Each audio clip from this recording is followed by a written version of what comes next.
আসসালামু আলাইকুম বন্ধুরা, আশা করছি ভালো আছেন।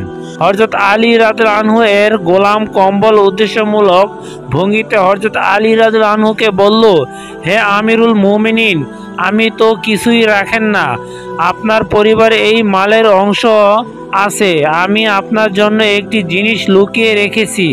হযরত আলী রাদিয়াল্লাহু আনহু বিস্মিত হয়ে জিজ্ঞাসা করলেন, ওটা কি? কম্বর বলল, আমার সাথে চলুন। কম্বর আগে আগে চলল আর হযরত আলী রাদিয়াল্লাহু আনহু এর পিছনে চললেন। চলতে চলতে একটা ছোট ঘরে প্রবেশ করলেন। সেখানে একটি দেয়ালের নিচে বড় বস্তার মতো রাখা ছিল, যা একটা চাদর দ্বারা ঢাকা। হযরত আলী রাদিয়াল্লাহু আনহু এটা খুলে দেখতে পেলেন সেটা স্বর্ণ রূপার পাত্রে পরিপূর্ণ। তিনি দেখে বলল, তোমার কল্যাণ হোক, তুমি আমার ঘরে আগুন ঢুকাতে চাও। তারপর তিনি সমস্ত পাত্র ওজন করে লোকের মাঝে বন্টন করে দিলেন এবং সাথে সাথে একটা কথা বলতে থাকলেন, হে দুনিয়া, যাও অন্য কাউকে ঘিরে ধোঁকা দাও। আসরের নামাজের কিছু পূর্বে হযরত সাদ ইবনে আবি ওয়াক্কাস রাদিয়াল্লাহু আনহু মদিনা মুনাওয়ারা বাজারে ঘুরতে ঘুরতে জায়েদ নামক স্থানে পৌঁছালো। তিনি সেখানে দেখলেন কিছু লোক এক আরোহী কাছে সমবেত হয়েছে, অত্যন্ত বিকট শব্দ করে চিৎকার করেছে এবং হযরত আলী রাদিয়াল্লাহু আনহু এর শানে বেয়াদবি করছে। হযরত সাদ রাদিয়াল্লাহু আনহু জিজ্ঞাসা করলেন, কি ব্যাপার? এক ব্যক্তি বলল, এই উদ্দেশ্যী ব্যক্তি হযরত আলী রাদিয়াল্লাহু আনহু এর শানে বেয়াদবি করেছে।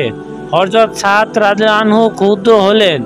তিনি গণজামায়াতের পিছনে ঠেলে অগ্রসর হলেন এবং ওই আরোহীকে বললেন, হে অমুক, তুমি হযরত আলী রাদিয়াল্লাহু আনহু এর শানে কেন বেয়াদবি করেছ? তিনি কি প্রথম মুসলমান ব্যক্তি নন যারা রাসূল সাল্লাল্লাহু আলাইহি ওয়াসাল্লামের সঙ্গে নামাজ পড়েছে? তিনি কি তাদের প্রথম ব্যক্তি নন?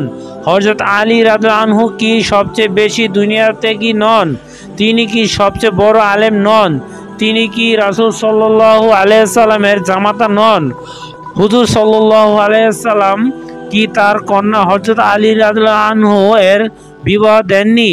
তিনি কি যুদ্ধের ময়দানে রাসূল সাল্লাল্লাহু আলাইহি ওয়াসাল্লামের পতাকাবাহী ছিলেন না? তারপর হযরত সাদ রাদিয়াল্লাহু আনহু কেবলমুখী হয়ে ওই ব্যক্তির বিরুদ্ধে এই বদদোয়া করলেন, হে আল্লাহ, এই ব্যক্তি তোমার এক বন্ধুর শানে বেয়াদবি করেছে। হে আল্লাহ, তোমার ক্ষমতা প্রত্যাখ্যান না করে সে যেন গণজামাতে ফিরে না যায়। আল্লাহর কসম, লোকদের মধ্যে ফিরে যাওয়ার পূর্বে তাকে বহনকারী উটটি জোরদার ঝাঁকি দিয়ে তাকে নিচে ফেলে দিল। ফলে তার মাথা দেহ থেকে বিচ্ছিন্ন হয়ে দূরে গিয়ে পড়ল এবং মস্তিষ্ক ফেটে গেল আর সেখানে মরে গেল।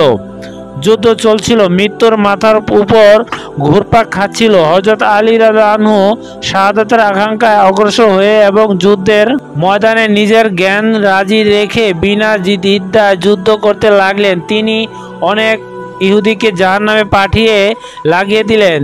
কিল্লা জয় হওয়ার কাছাকাছি ছিল। হঠাৎ কিল্লার প্রহরীর একটি দল বের হলো। ওই দলের এক ব্যক্তি হযরত আলী রাদিয়াল্লাহু আনহু এর উপর থেকে জোরে হামলা করলো যে তার হাত থেকে ঢাল পড়ে গেল। হযরত আলী রাদিয়াল্লাহু আনহু উচ্চস্বরে বললেন, ওই সাত্তার কসম, যার হাতে আমার প্রাণ, হয়তো আমিও শাহাদাতের এই স্বাদ গ্রহণ করব যা হামজা রাদিয়াল্লাহু আনহু গ্রহণ করেছে, অথবা আল্লাহ তাআলা অবশ্যই আমার জন্য ওটা খুলে দিবেন। সুতরাং তিনি বাঘের মতো পুরনো দরজা দিয়ে তাড়াতাড়ি করে দৌড়ে গেলেন যা কিল্লার কাছে পড়ে ছিল। তিনি ওই দরজা উঠালেন, উহা ঢালের মতো নিজের রক্ষার জন্য ব্যবহার করলেন। যতক্ষণ যুদ্ধ করলেন ওই দরজা তার হাতেই ছিল, এমনকি আল্লাহ তাআলা তার হাতে ওই কিলার বিজয় দান করলেন। তারপর তিনি ওই দরজা ফেলে দিলেন।